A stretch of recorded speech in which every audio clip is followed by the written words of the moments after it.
Bonjour à toutes et à tous, j'espère que vous allez bien. Moi ça va nickel. Peut-être qu'à un moment vous allez entendre un gros boom. Eh bien c'est parce que c'est un temps d'orage. Et c'est un temps parfait. Car aujourd'hui, oui, la couleur est verte.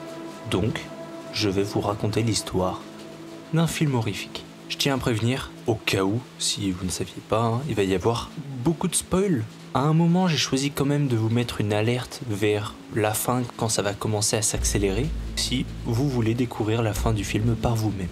Donc oui, il va y avoir beaucoup de spoils, parce que je raconte l'histoire du film. Donc comme d'hab, si la vidéo vous plaît, n'oubliez pas de mettre un pouce bleu et de vous abonner. J'avais choisi comme emoji un PC pour représenter le film.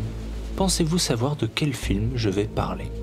Il y en a plusieurs qui sont comme ça. On va suivre une histoire à travers un écran. Ouais, il y en a plusieurs. Mais celui que j'ai choisi est Unfriended Dark Web. Allez, bon visionnage à tous. Le film s'ouvre sur un écran d'accueil. Oui, tout le film va se passer comme ça. La personne teste plusieurs mots de passe et finit par tester le point d'interrogation. C'est quand même très étrange d'oublier son propre mot de passe. Un simple point d'interrogation, ça s'oublie pas quoi. Mais peut-être qu'il s'agit d'un PC d'occasion qu'il vient d'obtenir. On peut voir le personnage principal apparaître rapidement, avant qu'il ferme l'application. Il va commencer à se connecter sur toutes les plateformes. Facebook, Spotify, Google. Et il y a un détail qu'on remarque. Les informations de l'ancien propriétaire sont toujours là. Bien sûr, Mathias n'a pas envie de fouiller et ne fouille pas, donc il se contente juste de supprimer, de se connecter. On peut voir qu'il a créé une application pouvant traduire les phrases en langage des signes. Pour être plus précis, Matt l'a créé pour discuter avec Amaya. Sur Facebook, on a le droit à un petit foreshadowing. Pour ceux qui ne savent pas ce que c'est un détail qui apparaît à l'écran, qui nous laisse un indice sur ce qu'il va se passer par la suite. Il discute avec Amaya et finit par l'appeler. En tout cas, c'est plus que clair, hein.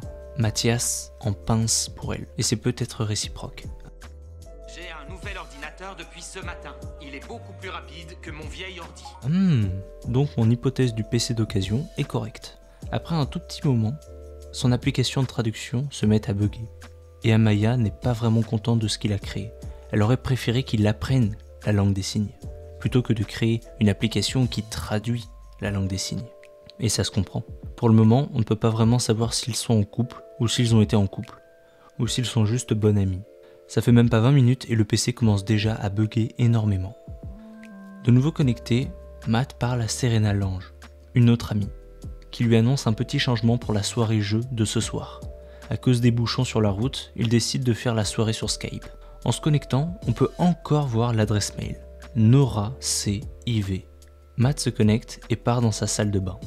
Le temps, un message apparaît. Oula, apparemment Marianne a envie de s'amuser avec Nora. Pas de chance pour elle, Nora n'est plus le propriétaire du PC. Cette fois, Matt succombe à sa curiosité et se connecte avec les identifiants de Nora. Une fois connecté, il inspecte un petit peu le compte. Il semble être un arnaqueur, une sorte de mytho pour plaire aux femmes.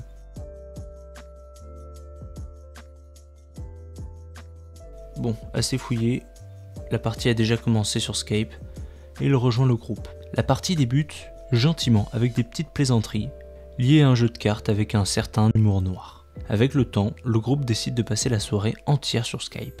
Donc dans les amis, nous avons AJ, Lex, Damon, Serena, Nari et Amaya, qui n'est pas encore connecté. Alors que AJ montre son petit pot de garniture, le PC replante à nouveau. Et le compte de Nora reçoit des messages un peu chelous.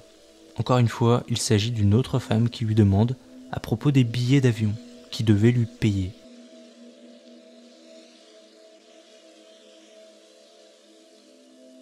Là par contre c'est bizarre. Mathias quitte le compte car une personne semble savoir qu'il ne s'agit pas de Nora. De retour sur Skype, AJ se lance dans un très long monologue sur des théories, des manipulations, etc.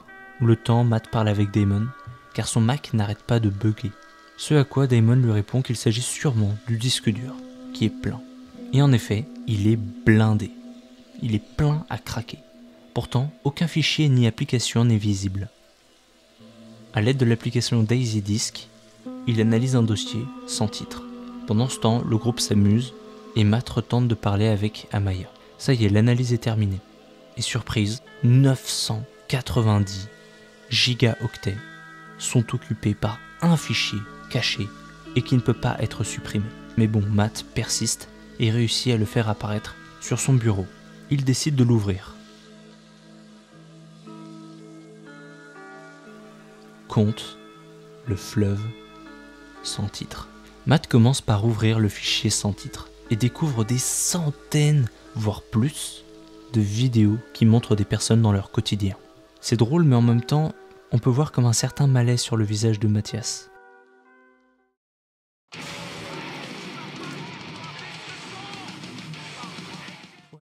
Ouais, AJ il fait bien chier. Tout ça pour montrer ses nouvelles big enceintes. Serena en profite pour annoncer qu'elle a demandé Nari en mariage. Ils sont tous très contents pour les deux, même si encore une fois, AJ parle beaucoup trop et nous laisse comprendre que le père de Serena n'est pas pour. Et la mère, par contre, elle est très contente, mais son cancer a progressé. Elle est à présent sous respiratoire artificiel. Ouais, on a eu un gros ascenseur émotionnel.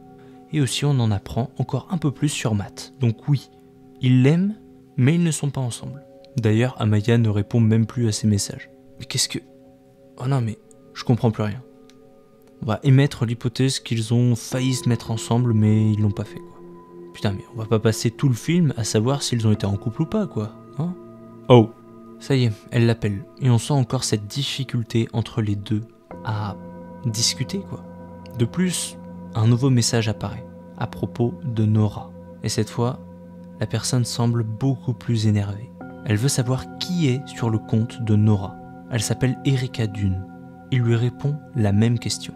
Et elle lui envoie « Je suis la personne à qui tu as volé le portable. » Tiens donc, Matt aurait volé le PC portable? Pourtant, il jure que non. Mais Erika en est sûre. Et au final, vous savez quoi? Erika se révèle être Nora C.I.V. Enfin, il est avec Erika, c'est l'une de ses amies et il utilise son compte pour discuter avec Matt qui aurait apparemment volé son PC portable. Matt explique qu'il l'a acheté sur un site d'annonce, mais on comprend vite qu'il ment. Matt a vraiment volé l'ordinateur portable et promet de le remettre où il l'a trouvé. C'est pas bien de voler, Matt. Au final, dégoûté, il supprime ses applications et l'historique et se prépare à partir. Mais au moment où il avertit le groupe, un nouveau message apparaît. Quelqu'un aime la contribution de Nora et lui offre une récompense, une sorte de prime. Mais de quoi il parle? Le compte se nomme Charon68 et il est complètement vide. Encore une fois, Matt cède à sa curiosité et décide de garder le portable un peu plus longtemps. Il répond à Charon, mais celui-ci préfère en discuter sur le fleuve, l'appli que l'on a aperçue dans les fichiers sans titre. Matt prend la mauvaise décision et il l'ouvre. Un circuit s'établit, différents pays apparaissent, comme si le fleuve était partout dans le monde, ou alors comme si quelque chose se connectait un peu partout. Matt se rend compte que l'appli Le Fleuve est grande ouverte. On peut voir une barque sur un fleuve avec des torches qui éclairent le chemin. C'est très étrange. Après cette découverte, il décide de la montrer au groupe. Damon lui apprend qu'il s'agit d'un réseau superposé. En gros, il ne peut plus être localisé. Ça en dit long sur ce fleuve. Un écran apparaît avec beaucoup de charrons. Ça alors? Ton BBS à l'ancienne? Caron, c'est le passeur des morts. Caron, ok. Caron est le nom donné au passeur qui transporte les âmes dans la mythologie grecque. Il faut une pièce pour payer le passage. Ses amis commencent à se poser des questions, comme par exemple, où tu l'as acheté? Mais Mathias craque et annonce qu'il l'a bel et bien volé au cybercafé du coin. Il l'avait déjà vu plusieurs fois dans les objets oubliés. Et il l'a pris, en regrettant instantanément son acte. Enfin, c'est ce qu'il dit. Bref, après des explications bancales pour son acte, il décide de tout montrer. Au début, il rigole pour la photo, mais Damon prend le sujet très au sérieux et annonce que le pseudo est en réalité Caron 4, mais à l'envers. Donc, le PC qu'il a volé était un gars très spécial. Et il fait partie d'un petit groupe. On comprend maintenant pour le message de Caron 68. Matt ne s'arrête pas là et continue de tout dévoiler, comme le fichier sans nom, avec les 990 gigaoctets utilisés par des tonnes et des tonnes de vidéos avec des adresses. Damon, comme un pro, explique qu'il s'agit du war driving, des groupes de personnes qui circulent dans des villes tout en essayant de pirater les caméras des maisons, pour ensuite enregistrer les personnes à leur insu. Pour faire quoi exactement? Aucune idée pour le moment. Mais c'est vraiment très chelou. Pour en savoir plus, Matt ouvre le lien appelé compte. Il arrive à une sorte de portefeuille avec plusieurs virements et une somme. Tout est en bitcoin. Ça vaut très très cher. Plus de 10 millions de dollars. Alors que AJ commence un peu à fantasmer à propos de ce jackpot, Caron68 envoie un message sur le fleuve. Matt, qui se fait passer pour Caron 4, lui répond. Mais ça ne s'arrête pas là. La personne demande si c'est assez et il voudrait que ça soit plus long. Mathias prend le risque et il lui demande de quoi il parle exactement. Méthode quoi? Qu'est-ce qui...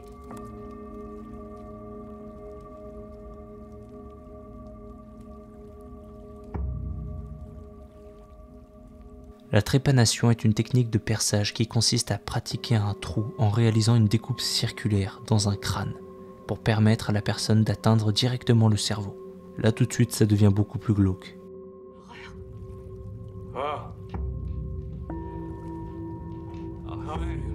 Non, Mathias, tu peux pas l'éteindre? Ouais, putain, d'accord. Matt, sous la pression, ferme tout. Malheureusement, c'est déjà trop tard. Et de plus, le vrai 44 est au café. Et il ne voit pas son ordinateur comme il était prévu. Par curiosité, AJ demande à Matt d'aller voir la dernière contribution que Caron68 parlait dans les messages sur Facebook. Et ils vont découvrir quelque chose qu'ils n'auraient jamais dû voir.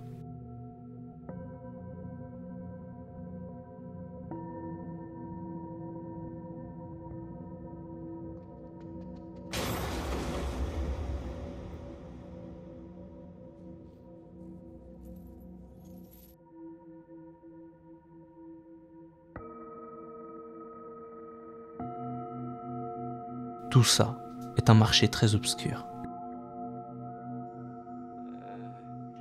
Non, c'est pas possible, je peux pas regarder ça, ferme-la. L'homme filme une femme et les autres payent s'ils veulent la voir souffrir, ou mourir, ou pire. Nari en conclut que cette femme est la prochaine puisque Caron68 vient de payer. Il faut à tout prix avertir les autorités. Mais Matt, harcelé par des appels d'Amaya, préfère décrocher. Il voit Kelly, sûrement une amie d'Amaya. Apparemment, Amaya n'est pas disponible pour le moment puisqu'elle est sous la douche. Et encore une fois, le PC bug, ou la caméra bug, ou alors...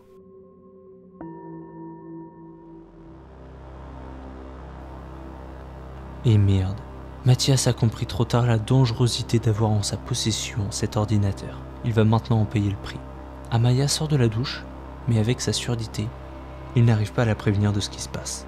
Elle retourne dans sa douche, alors que le malfaiteur retourne vers l'écran, et nous dévoile quelque chose de beaucoup plus flippant. L'homme voit tout ce que fait Matt depuis peut-être le début. Donc il a les têtes de tout son groupe, de tous ses amis. Ils sont officiellement tous en danger. De retour vers le groupe, Nari se prépare à aller au poste de police. Il faut une deuxième personne pour y aller en sécurité. Mais Caron 4 est très clair. Si quelqu'un part, Amaya meurt. Donc Mathias panique et décide de mentir pour protéger Amaya. On peut pas, c'est pas réel. Quoi? C'est qu'un jeu, j'ai tout inventé. Et le pire, c'est que ça marche. Enfin, presque. Nari semble pas trop y croire, mais franchement, c'est probablement la pire décision à prendre. Surtout pour ses amis. Plus qu'à convaincre Amaya pour la faire venir chez lui.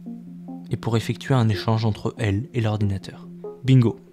Après un super jeu d'acteur mêlant émotion et stress, elle accepte pour le rejoindre. Donc normalement, ça devrait bien... Non, je déconne. Si un jour ça vous arrive, c'est que vous êtes dans la merde et c'est trop tard. De retour dans le groupe, il lui demande pourquoi est-ce qu'il a utilisé des chiffres romains pour 44 comparé aux autres. Ce à quoi il n'a pas de réponse. Nari, elle, demande d'où vient la vidéo de la femme vue précédemment. Et encore une fois, il n'a pas de réponse claire. Alors que le ton commence à changer entre eux, l'ex reçoit un appel et se met à l'écart. Le temps, Matt vérifie à propos de la dernière vidéo, en tapant l'adresse sur internet, et vu ce qu'il trouve, c'est probablement déjà trop tard pour cette jeune fille. D'ailleurs, ça ne vous dit rien? Erika Dune? Ouais, la fameuse amie de Nora CIV, aka Caron 4. Ouais, c'est vraiment la merde. Damon demande comment ça se serait passé s'ils avaient pris un autre choix dans le jeu, comme par exemple utiliser l'argent du compte. À ces paroles, Matt a une idée très idiote. Mais perdu pour perdu, pourquoi pas essayer? Il décide de prendre toute la crypto de Caron 4. Il lui propose un deal. L'ordi contre Amaya.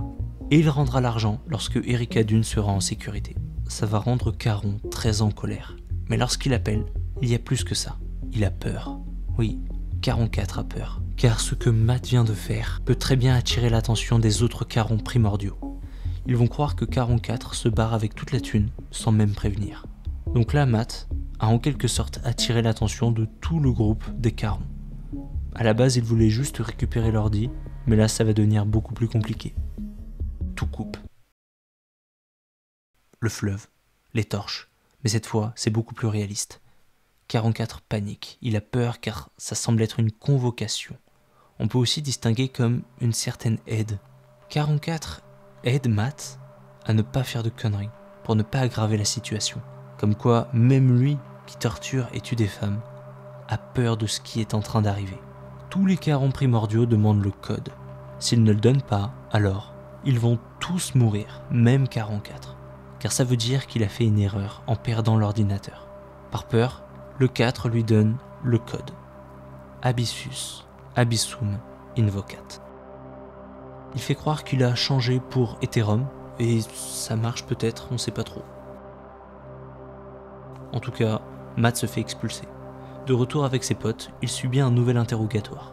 Car Nari a retrouvé la fille de la vidéo. Il s'agit d'Erika Dune. Lorsque tout à coup, une personne rejoint Skype. Il s'agit de Caron 1 et tous les autres. Tous les Carons primordiaux sont là. Et ils ont tout pour retrouver chaque personne. Un lien s'ouvre avec le compte de Lex. C'est bizarre car Lex n'est pas revenu depuis un moment, non? Oui, j'appelle Lex en ce moment. Attends, je pensais qu'elle était au... Une autre vidéo s'ouvre automatiquement, où l'on voit, oui, Lex sur un toit, qui se fait pousser et qui s'éclate au sol. Là, cette fois, c'en est trop pour Nari. Elle veut appeler Lex. Elle est sûre que Matt est en train de mentir. Au dernier moment, elle choisit même d'appeler la police. Alors que la panique commençait à prendre le dessus, Matt utilise ce court instant de perte de connexion pour tout annoncer et explique pourquoi il a dû mentir. C'est vrai, tout ça c'est réel. La panique est encore plus présente. Il les supplie de jouer le jeu et de faire semblant le temps que l'échange se fasse. Mais... Oui, AJ, casse-toi d'ici tout de suite. AJ, va-t'en, vite. AJ, Va-t'en, AJ. AJ. Bon sang, mort. Ok, non, c'était la daronne. Une nouvelle perte de connexion permet à Matt d'ajouter Damon en lui donnant un rôle administrateur pour qu'il fasse des recherches sur les vidéos et qu'il télécharge tout. De plus, Nari annonce que son ami dans la police va venir les aider. Donc, Damon lui, il est tranquille car il est à Londres. Nari et Serena sont deux déjà et vont être rejoints par un pote flic. Par contre, AJ lui, il est beaucoup plus en danger car il est tout seul avec sa mère. Matt lui donne donc conseil de partir très loin avec sa mère quand la nouvelle déconnexion arrivera. Malheureusement, le métro est bloqué pile dans une zone où le réseau est stable. La partie va donc durer beaucoup plus longtemps que prévu. Nari cède et décide de s'absenter. Juste après, c'est au tour de AJ. Caron 1 affiche une compilation de ses vidéos théories. J'ai tellement la haine de voir toute votre voix. Voilà comment éviter la corruption. Dans le Michigan pour cette histoire d'eau polluée. Alors je vais prendre tous mes amis, aller à la légalité d'avoir un entrepôt rempli de fusils d'assaut et d'explosifs. Ensuite, un numéro d'urgence est appelé. Et ceci se produit. Veuillez préciser la nature de votre urgence. J'ai tellement la haine de voir toute la corruption. Monsieur, s'agit-il d'une véritable urgence? Prendre tous mes fusils d'assaut et explosifs. Aller au centre commercial et m'amuser. Quel est votre nom, monsieur? Jeff Cock est un nom traditionnel dans ma famille. Bon, on entame la fin. Donc si vous voulez découvrir le film par vous-même, quittez la vidéo et revenez plus tard. C'est reparti. Ils ont passé cet appel il y a 10 minutes. Et Jay, il faut... Reste au sol. Oh mon Dieu! Non, AJ. Non, non, non, non, non, non, non, non, non. Bouge pas. Fais pas ça, AJ! Non! AJ! Non, non, non.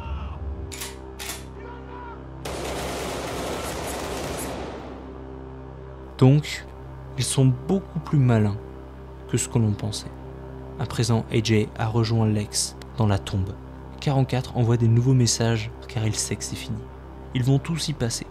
Serena a la merveilleuse idée d'annoncer que Nari est parti aider Amaya, la laissant donc toute seule.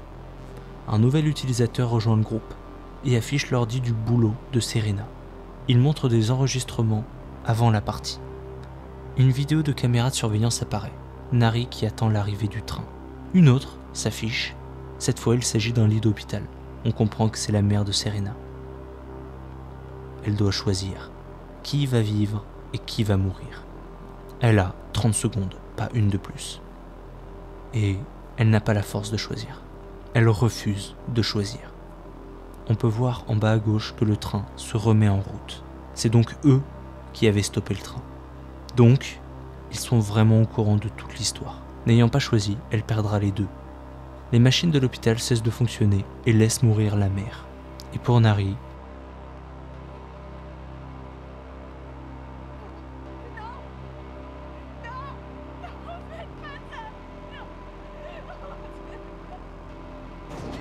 elle avait pourtant presque réussi à survivre. Serena pleure, oubliant sa propre vulnérabilité. Ils sont à présent plus que 3. Matt laisse le PC allumé pour que Damon télécharge tout et pour qu'il fasse des recherches. Lui, il part au secours d'Amaya, qui depuis le début ne se doute de rien du tout. Damon est maintenant en face à face avec tous les Carons. Il a tout enregistré depuis que Matt lui a donné le rôle d'administrateur. De plus, il a imprimé chaque localisation dans lesquelles le portable s'est retrouvé. Donc les autorités n'auront plus qu'à remonter jusqu'à eux et à détruire le groupe, ou du moins les affaiblir. Damon pensait avoir gagné l'avantage avec son coup de génie, mais c'est pas du tout le cas. En face de lui, il s'agit de professionnels. Il effectue même le photomontage sous ses yeux pour le narguer. De plus, un corps dans un sac poubelle est posé chez Matt, dans son placard. Ça y est, Damon a tout compris. L'ordi portable, il n'a pas été oublié dans le cybercafé, non? Tout ça c'est fait exprès. Ça leur sert à choisir leur prochaine victime, leur prochaine proie. Et le groupe de Matt ont fait tout ce qu'il fallait pour aider les Carons. Mensonge. Ils nous collent tout sur le dos. On a fait tout ce qu'ils voulaient qu'on fasse. On a déplacé l'argent, on a copié les vidéos. En gros, tous les crimes, tous les vols, tout ce trafic chelou, tout ça va être mis sur le dos du groupe. Ils sont foutus. Amaya demande à Matt où il est et ne comprend pas pourquoi elle est devant ce bâtiment. Et de quel bâtiment elle parle? Eh bien, celui de la nouvelle adresse. Oh merde. Caron 1 éjecte les deux gars et ouvre Papaye, l'appli que Matt a créée pour parler avec Amaya en langue des signes. Il lui demande de rentrer dans le bâtiment. Matt panique et va le plus vite possible pour rattraper Amaya. Damon rejoint à nouveau la conve. Lui qui pensait être en sécurité à Londres est en train d'être pendu. Simultanément, un texte s'écrit sur son PC qui fait passer tout le groupe d'amis pour les fautifs. Même si Matt sauve Amaya, ça ne changera pas leur futur.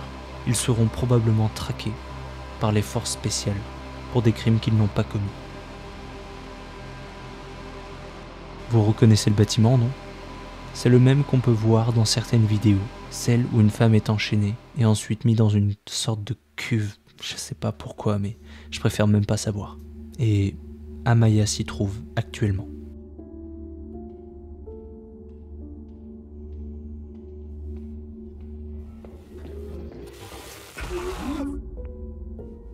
La soirée jeune, c'est la soirée jeune, la soirée jeune, c'est la soirée jeune, c'est la soirée jeune, c'est la soirée jeune, la soirée jeune, la soirée jeune. Caron 1 met en place un vote. Matt doit-il vivre ou mourir? Dans 2 minutes, le vote prendra fin. Alors que les votes se multiplient, la webcam dans l'appart de Mathias réapparaît. Le placard où le corps avait été placé s'ouvre. Une femme en sort avec difficulté. Matt, qui commençait à rire de nervosité et de folie, regarde à présent la vidéo. La jeune fille qui apparaît est Erika Dune, celle qui avait disparu, celle du compte Facebook, celle de la vidéo. Elle a comme un cercle sur son front. Elle l'inspecte et le retire. Comme il était prévu, elle a subi la trépanation. Et j'ai même pas envie de savoir si quelque chose a été placé dedans ou pas. La caméra coupe. Mathias est HS. Il comprend qu'il est piégé, qu'il ne peut plus rien faire. Il est foutu en fait. Le vote réapparaît et nous pouvons contempler le nombre de participants. Plus de 20 000 personnes ont voté. Et le verdict va apparaître dans 5 secondes.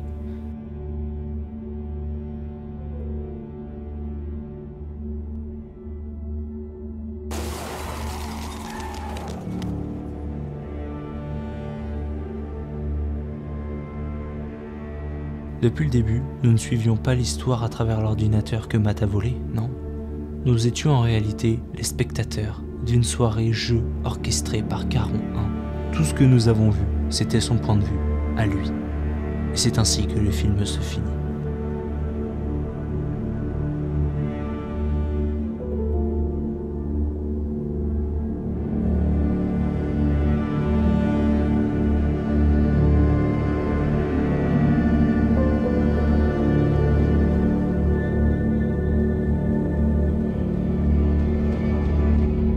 Explication. Bon oui, il est pas très compliqué de comprendre le film puisqu'il nous explique tout.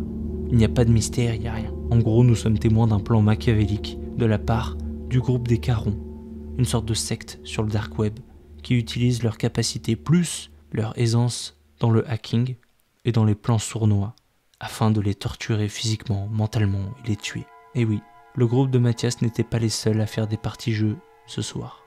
À la fin, on comprend que ce groupe n'est pas juste constitué de quelques malfaiteurs. On a un véritable réseau énorme avec des dizaines de milliers de personnes partout dans le monde et dans tous les métiers. Donc, impossible d'être à l'abri. Mon avis, le film est, je trouve, bien. Il n'est pas incroyable, il n'est pas du tout mauvais, il est bien.